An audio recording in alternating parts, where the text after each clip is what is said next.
Berjumpa kembali dengan ulasan berita Bang Fai. Tampilan video di awal merupakan protes massa yang terjadi di Shanghai, China, terhadap kebijakan lockdown dan tes COVID. Kasus COVID yang meningkat di China membuat pemerintah mengeluarkan kebijakan lockdown. Tapi hal tersebut telah menimbulkan protes besar-besaran di China, sebagaimana diberitakan CNN. Massa menuntut agar pemerintah menghentikan kebijakan tersebut dan juga penghentian tes COVID bagi warganya. Massa membandingkan dengan situasi di dunia khususnya di Eropa, yang telah membebaskan warganya dari kasus COVID tersebut. Mereka menyatakan bahwa mereka tidak butuh lockdown, mereka butuh makanan. Massa meneriakkan kata-kata demokrasi dan menentang komunisme.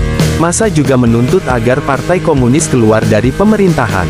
Yang lebih menarik adalah keikutsertaan para akademisi dan mahasiswa dalam protes tersebut.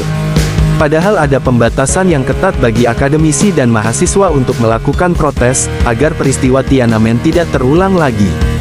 Protes tersebut membuat pemerintah merevisi ulang kebijakan lockdown dan telah membuka beberapa wilayah. Teriakan "No COVID, Yes Freedom" menggema di seluruh wilayah yang kena kebijakan lockdown. Massa juga mengusir para petugas kesehatan yang akan melakukan tes COVID dan merusak peralatan tes tersebut. Peristiwa protes di Shanghai, China tersebut memperlihatkan ketidakpercayaan warganya terhadap kebijakan pemerintah yang masih menggunakan kasus COVID untuk membatasi warganya. Mereka juga sudah tidak mempercayai kebijakan tes COVID untuk membuat apapun kebijakan baru yang berhubungan dengan COVID tersebut. Sementara di Amerika, antusiasme warga untuk program vaksin keempat sangat kecil sekali. Hal ini diperkirakan karena mereka meyakini ketidakmampuan vaksin menghentikan penyebaran COVID. Hal tersebut memunculkan pernyataan bahwa pemerintah hanya menghambur-hamburkan uang saja. Terima kasih telah bergabung, dan sampai jumpa lagi.